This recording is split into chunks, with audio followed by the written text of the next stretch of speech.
C'est l'armée haïtienne qui a infligé à Napoléon sa première grande défaite. Personne ne connaît la bataille de Vertières et pour cause, elle a été rayée de l'histoire de France. La bataille de Vertières s'est déroulée le 18 novembre 1803 dans le nord de la colonie de Saint-Domingue qui a été renommée Haïti après l'indépendance. Cette bataille est la toute dernière bataille de la guerre d'indépendance haïtienne qui a duré 13 ans. Elle a commencé en 1791 et elle a entraîné des dizaines de milliers de morts. Cette révolte a permis l'abolition de l'esclavage en 1794. Mais Napoléon Bonaparte, dès qu'il prend le pouvoir à Paris, veut rétablir l'esclavage. Et d'ailleurs, écoutez ce qu'il écrit à l'époque, donc je lis, « La décision de détruire l'autorité des Noirs à Saint-Domingue n'est pas fondée sur des considérations de commerce et d'argent, mais sur la nécessité de bloquer à jamais la marche des Noirs. » Donc, en 1802, il envoie 30 000 soldats sous les ordres du général Leclerc, qui est le beau-frère de Bonaparte, puisque Leclerc a épousé Pauline Bonaparte. Et Leclerc doit reprendre le contrôle de l'île et surtout rétablir l'esclavage. Le général Leclerc sera assez vite terrassé par la fièvre jaune et il sera remplacé par le général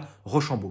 Il y a eu plusieurs affrontements entre les deux armées, mais la bataille décisive est bien celle qui se déroule à Vertières. Les troupes françaises sont retranchées dans le fort de Vertières. Et ce 18 novembre 1803, Jean-Jacques Dessalines, le grand général haïtien, ordonne de prendre le fort de Vertières. Les combats sont très intenses et durent environ 11 heures d'affilée. Les Haïtiens ont des fusils, bien sûr, mais pas de canons. Or, les Français ont amené des canons depuis la métropole et ils tirent sans répit des boulets sur les Haïtiens. La résistance des troupes est vraiment héroïque et la stratégie menée par Dessalines oblige finalement Rochambeau et ses troupes françaises à capituler.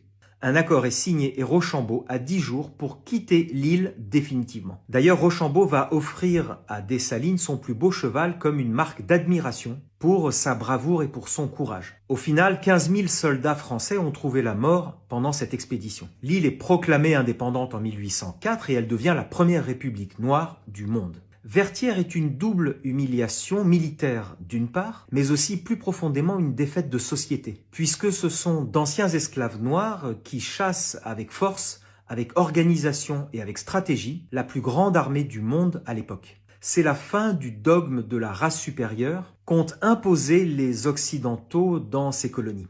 Je pense que cette bataille de Vertières doit être enseignée dans les écoles, mais dites-moi en commentaire comment faire pour intégrer cette bataille dans les livres d'histoire.